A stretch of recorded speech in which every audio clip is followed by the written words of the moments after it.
Hello बच्चों, ये coordination compound का 7वां वीडियो लेक्चर है और आज के क्लास में हम आइसोमरिज्म को ही आगे डिस्कस करेंगे। लास्ट वीडियो लेक्चर आप लोग को याद होगा, तो लास्ट वीडियो लेक्चर में हम स्क्वायर प्लेनर कॉम्प्लेक्सेस और ऑक्टाहेड्रल कॉम्प्लेक्सेस का ज्योमेट्रिकल आइसोमरिज्म डिस्कस किए थे। ऑक्टाहेड्रल कॉम्प्लेक्सेस में हम आपको केवल ये बताए थे कि कैसे सिस और ट्रांस आइसोमर्स को आइडेंटिफाई करते हैं। अच्छा, आप लोग को ये याद है कि ऑक्टाहेड्रल कॉम्प्लेक्सेस में या कैसा कंपाउंड ऑक्टाहेड्रल कॉम्प्लेक्स बनाता था, मतलब जिसका कोऑर्डिनेशन नंबर 4 हो या जिसका कोऑर्डिनेशन नंबर 6 हो। आपको एक बार रिकॉल करना होगा कि अगर कोऑर्डिनेशन नंबर 4 होता है तो दो टाइप का स्ट्रक्चर पॉसिबल है, एक स्क्वायर प्लेनर और एक टेट्राहेड्रल।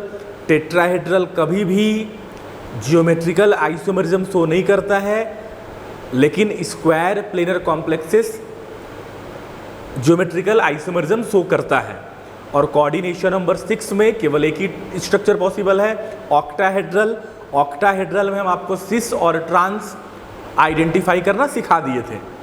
आज के वीडियो लेक्चर में हम लोग फोकस करेंगे ऑप्टिकल आइसोमरिज्म पे, लेकिन उससे पहले एक टॉपिक है जो लास्ट वीडियो लेक्चर में हम लोग नहीं बता पाए थे, तो पहले उस टॉपिक को क्लियर करते हैं, फिर हम लोग डिस्कस करेंगे ऑप्टिकल आइसोमरिज्म। आज जो एक टाइप का कंपाउंड हम लोग पढ़ेंगे कोऑर्डिनेशन नंबर 6 में, वो है MA3B3 टाइप। यहाँ पर A और B दोनों मोनोडेंटेट लिगेंड है, तो कोऑर्डिनेशन नंबर कितना हो जाएगा? 3 और 3 6। कोऑर्डिनेशन नंबर 6 होगा तो दिमाग में क्लिक करेगा कि कॉम्प्लेक्स कैसा बनेगा? ऑक्टाहेड्रल। अब यहाँ पे ये तो मेरा एक जनरल फॉर्मूला है, इसका एग्जाम्पल ये है कोबाल्ट NH3 का होल 3 Cl3 प्लस माइनस क्या N यहाँ पर जो भी मेरा ऑक्सीडेशन नंबर निकलेगा यहाँ पे। तो अगर हम इस टाइप का कंपाउंड का बात करेंगे जिसमें दो ही मोनोडेंटेट लिगेंड हो, NH3 भी 3 है, Cl भी 3 है, तो यहाँ पर जो आइसोमर्स बनता है उसको बोलते हैं फेस और मर। जैसे अगर आप इसको फोकस करोगे, दोनों का फॉर्मूला सेम है, देख लो NH3 और Cl3 1 2 3 1 2 3 3 NH3 और 3 क्या Cl3।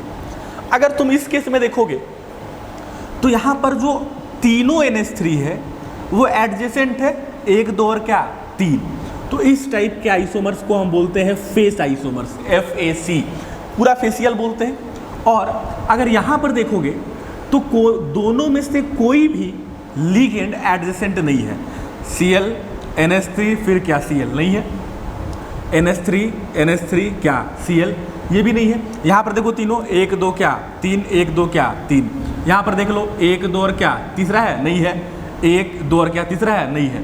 तो जिसमें वैसा स्ट्रक्चर जिसमें तीनों लिगेंड एडजेसेंट हो उसको बोलेंगे फेस, और जिसमें तीनों लिगेंड एडजेसेंट नहीं हो उसको हम बोलेंगे मर। तो इसको बोलते हैं फेस आइसोमर्स, इसको बोलते हैं मर आइसोमर्स। जब आपको ड्रॉ करना हो, मान लो क्वेश्चन दिया रहे कि कोई कंपाउंड दिया रहे, ये कंपाउंड दिया रहे कि draw the isomers of this, तो आपको देखना है कि NH3B3 Cl भी क्या 3, A भी 3 है, B भी 3 है, तो इसमें कौन सा टाइप का बनेगा? तो फेसियल और मेरिडियनल बनेगा। तो आपको करना क्या है, अगर फेसियल बनाना है तो जो 3 होगा, NH3 मान लो 3 है, तो ये तीनों देखो एडजेसेंट है, और अगर ये तीनों एडजेसेंट है तो अगला वाला एडजेसेंट नहीं होगा। अच्छा, फेसियल क्यों बोलते हैं?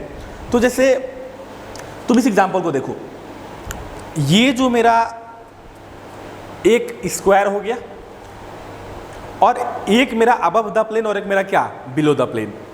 अगर एडजेसेंट का बात करते हैं, हम ये केस लेते हैं, तो ये दोनों साइड है और ये मेरा बिलो द प्लेन है, तो हम ऐसा मान लेते हैं कि ये दोनों साइड है और ये बिलो द प्लेन है।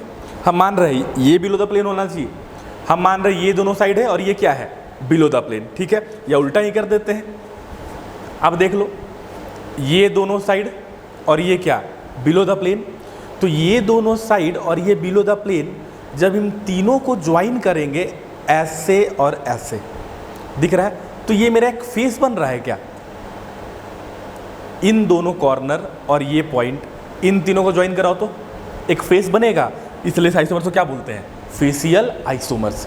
तो कोऑर्डिनेशन नंबर 6 का ज्योमेट्रिकल आइसोमर्स में पहले तो हम आपको बता दिए थे MA4B2 का, जिसमें बताए थे कौन कौन सा पोजीशन सिस होगा, कौन कौन सा पोजीशन ट्रांस होगा। दूसरा है मेरा A3B3, इसमें फेस और मर आइसोमर्स होगा, फेसियल और मेरिडियनल। और यहाँ पे हम लोग याद रखिएगा कि फेस वालों में तीनों लिगेंड एडजेसेंट होगा और इसमें तीनों लिगेंड एडजेसेंट नहीं होगा। तो ज्योमेट्रिकल आइसोमरिज्म में हमको इतना ही देखना था। अगला जो हम लोग देखेंगे वो होगा ऑप्टिकल आइसोमरिज्म। अब आपको थोड़ा सा यहाँ पर फोकस ज़्यादा करना होगा, क्योंकि ऑप्टिकल आइसोमरिज्म एक ऐसा आइसोमरिज्म है जिसके बारे में आप लोग पहले कुछ भी नहीं पढ़े हैं। हम यहाँ पर एक बात क्लियर कर दे रहे हैं कि जब हम आपको ऑर्गेनिक पढ़ाएंगे तो वहाँ पर ऑप्टिकल आइसोमरिज्म क्लास में डिटेल में पढ़ाएंगे। ढेर सारा टॉपिक होता है, काइरलिटी होता है, इनांसियोमर्स होता है, डाइस्टीरियोमर्स होता है, तो क्या क्या होता है हम आपको डिटेल में कैसे आइडेंटिफाई करेंगे, कितना बनेगा, वो सब हम आपको ऑर्गेनिक में पढ़ाएंगे। अभी इस चैप्टर में हम आपको कम समय में समझाने का कोशिश करते हैं कि ऑप्टिकल आइसोमर्स क्या होता है और कैसा कॉम्प्लेक्स ऑप्टिकल आइसोमरिज्म शो करता है। अगर हम बात करेंगे ऑप्टिकल आइसोमरिज्म का, तो याद रखिएगा कि ऑप्टिकल आइसोमरिज्म में कॉम्प्लेक्स का मॉलिक्यूलर फॉर्मूला सेम होता है, स्ट्रक्चर भी सेम होता है, अरेंजमेंट भी सेम होता है और ऑलमोस्ट सारा प्रॉपर्टी सेम होता है एक्सेप्ट ऑप्टिकल एक्टिविटी।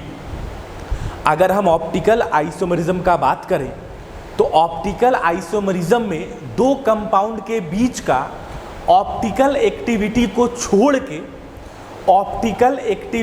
छोड़ के बाकी सारा प्रॉपर्टी लगभग सेम रहता है। अब ऑप्टिकल प्रॉपर्टी क्या होता है? तो अगर मान लो मेरे पास ये एक सॉल्यूशन है,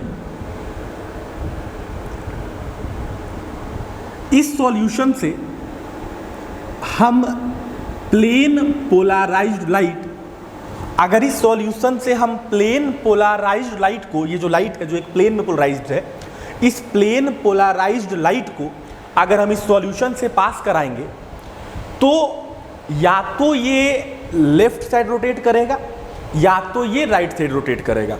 अगर मान लो मेरे पास सेम कंपाउंड का सॉल्यूशन है और इससे जब हम पास कराते हैं प्लेन पोलराइज्ड लाइट को, तो किसी फॉर्म में ये लेफ्ट साइड रोटेट करेगा और किसी सॉल्यूशन में ये राइट साइड रोटेट करेगा। ऑप्टिकल आइसोमरिज्म में ऑप्टिकल एक्टिविटी को छोड़ के बाकी सारा प्रॉपर्टीज लगभग सेम होता है। ऑप्टिकल एक्टिविटी का मतलब कि rotation of plane polarized light वो डिफरेंट होगा, या तो क्लॉकवाइज या तो एंटी क्लॉकवाइज, या तो बोले या तो लेफ्ट साइड या तो राइट साइड। तो यहाँ पे कोऑर्डिनेशन कंपाउंड में अगर हमको ऑप्टिकल आइसोमरिज्म डिफाइन करना होगा तो हम बोलेंगे कि inorganic complexes having same molecular and structural formula and which shows almost all properties similar except rotation of plane polarized light is known as optical isomers and this phenomenon is known as optical isomerism। मतलब सारा property same हो, बस plane polarized light का rotation क्या होगा? Different होगा, एक में क्लॉकवाइज तो एक में क्या? Anti clockwise. अब यहाँ पे हम आपको 2-3 एग्जाम्पल दिखाते हैं ऑप्टिकल आइसोमरिज्म का। हम 2 तरीके से आपको समझाने की कोशिश करेंगे, आपको जो इजी लगे आप उसको अडॉप्ट करिएगा।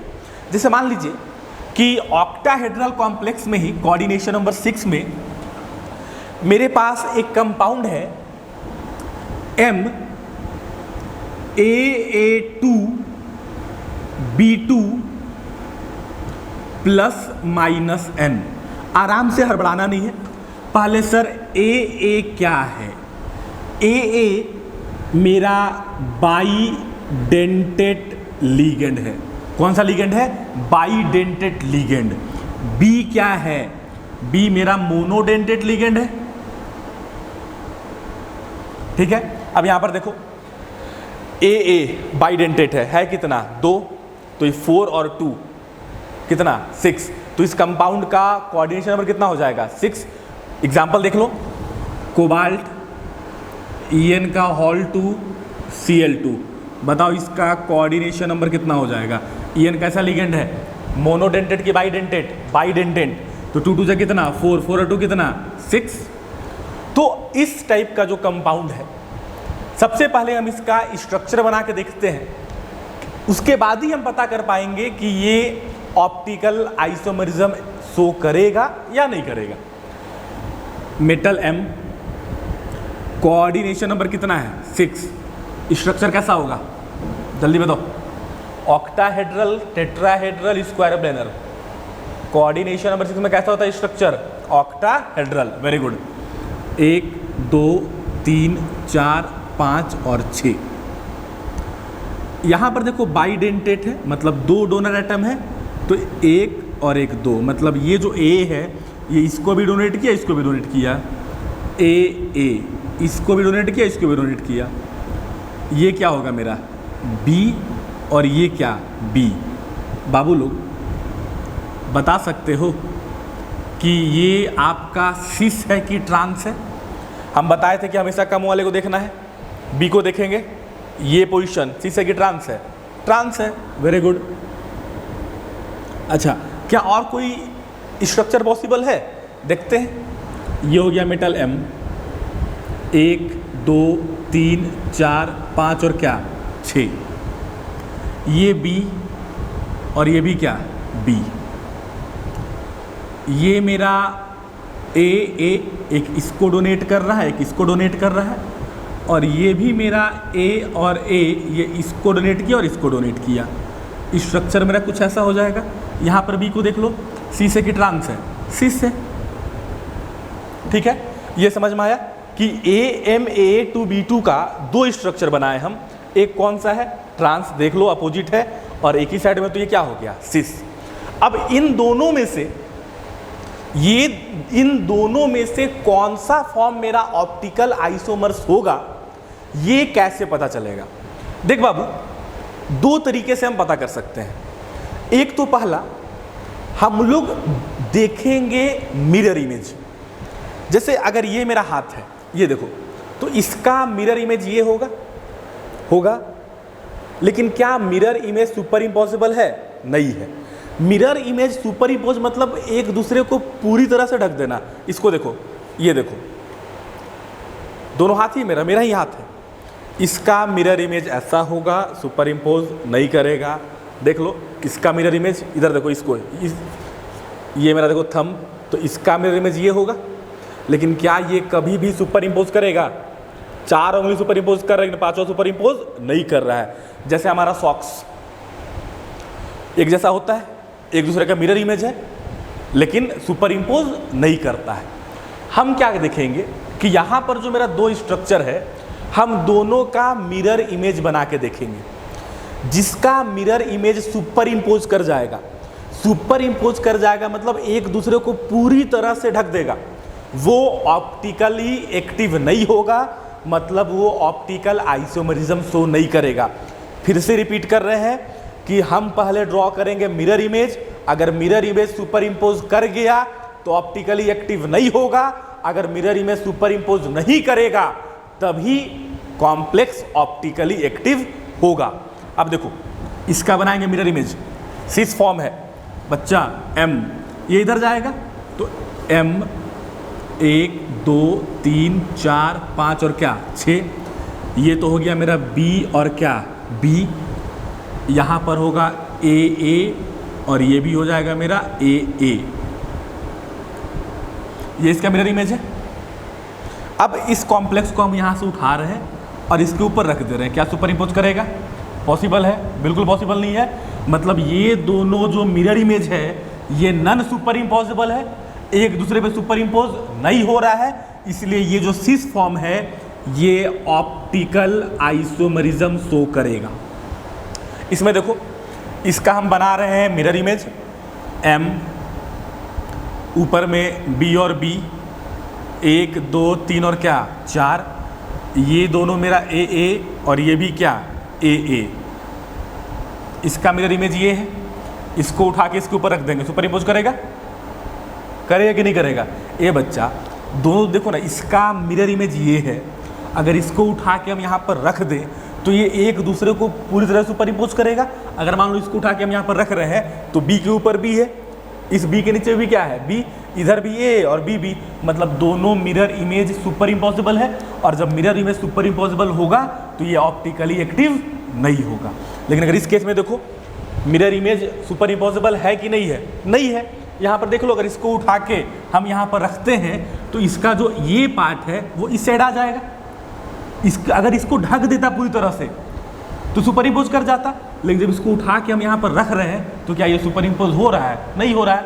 मतलब जिस स्ट्रक्चर का मिरर इमेज सुपर इम्पोज नहीं करेगा वो ऑप्टिकली एक्टिव होगा, और जिस स्ट्रक्चर का मिरर इमेज सुपर इम्पोज कर जाएगा वो ऑप्टिकली एक्टिव नहीं होगा। जैसे यहाँ पर देख लो, इसका मिरर इमेज सुपर इम्पोज कर गया तो ये ऑप्टिकली एक्टिव नहीं है, इसका मिरर इमेज सुपर इम्पोज नहीं कर रहा है तो ये ऑप्टिकली एक्टिव है। तो बाबू तुमको कोई भी स्ट्रक्चर मिले, अगर तुमको देखना है, क्वेश्चन पूछेगा कि क्या ये कंपाउंड ऑप्टिकल आइसोमरिज्म शो करेगा, तो आपको करना क्या है, आप सबसे पहले उस कंपाउंड का एक मिरर इमेज ड्रॉ कर लीजिए। अगर मिरर इमेज सुपर इम्पोजिबल हो रहा है तो वो ऑप्टिकली एक्टिव नहीं होगा। अगर मिरर इमेज, याद रखेगा, वेरी वेरी इंपॉर्टेंट, ध्यान से सुनोगे बाबू, अगर मिरर इमेज सुपर इम्पोज नहीं किया, अगर मिरर इमेज एक दूसरे को नहीं ढका पूरी तरह से, तभी वो कंपाउंड, तभी वो कॉम्प्लेक्स ऑप्टिकली एक्टिव होगा, ऑप्टिकल आइसोमरिज्म शो करेगा। और अगर मिरर इमेज सुपर इम्पोज कर गया तो ऑप्टिकली एक्टिव नहीं होगा। अब ऑप्टिकल एक्टिविटी दो टाइप का होता है, या ऑप्टिकल आइसोमरिज्म दो टाइप का होता है, एक को बोलते हैं डी फॉर्म, एक को बोलते हैं एल फॉर्म। ऑप्टिकली उसका जो फॉर्म होगा डी फॉर्म या एल फॉर्म। डी मेरा डेक्स्ट्रो फॉर्म होता है, जिसका मतलब होता है राइट साइड, मतलब डेक्स्ट्रो फॉर्म में जो प्लेन पोलराइज्ड लाइट है वो राइट साइड रोटेट करता है, और लीवो में, लीवो का मतलब लेफ्ट साइड, और लेफ्ट में लीवो का मतलब कि जो मेरा प्लेन पोलराइज्ड लाइट है वो लेफ्ट साइड रोटेट करेगा। तो आज के वीडियो लेक्चर में हम बेसिकली दो चीज़ बताए, एक बताया कोऑर्डिनेशन नंबर 6 का जियोमेट्रिकल आइसोमरिज्म, जिसमें अगर कॉम्प्लेक्स रहा A3B3 टाइप का तो फेस और मर आइसोमर्स बनता है। फेस में तीनों लिगेंड, तीनों सेम लिगेंड एडजेसेंट होता है, मर में एडजेसेंट नहीं होता है। दूसरी चीज़ हम आपको बताएं ऑप्टिकल आइसोमरिज्म। ऑप्टिकल आइसोमरिज्म का मतलब सारा प्रॉपर्टी सेम होता है except rotation of plane polarized light. Optical activity कैसा कंपाउंड शो करेगा? केवल वैसा कंपाउंड ही ऑप्टिकली एक्टिव होगा, ऑप्टिकल आइसोमरिज्म शो करेगा जिसका मिरर इमेज सुपर इम्पोज ना करे। अगर मिरर इमेज एक दूसरे को ढक दे रहा है, सुपर इम्पोज कर दे रहा है तो ऑप्टिकली एक्टिव नहीं है। अगर मिरर इमेज सुपर इम्पोज नहीं कर रहा है, एक दूसरे को पूरी तरह से ढक नहीं पा रहा है, तो ही कंपाउंड ऑप्टिकली एक्टिव होगा। तो आज के क्लास में हम लोग इतना कुछ देख लिए। अगला वीडियो लेक्चर में हम बॉन्डिंग का कुछ थ्योरी के बारे में पढ़ेंगे, वैलेंस बॉन्ड थ्योरी के बारे में डिस्कस करेंगे। आप लोग इतना देख लीजिए और उसके बाद जो भी डाउट हो आप उसको ग्रुप में बता दीजिए। Thank you.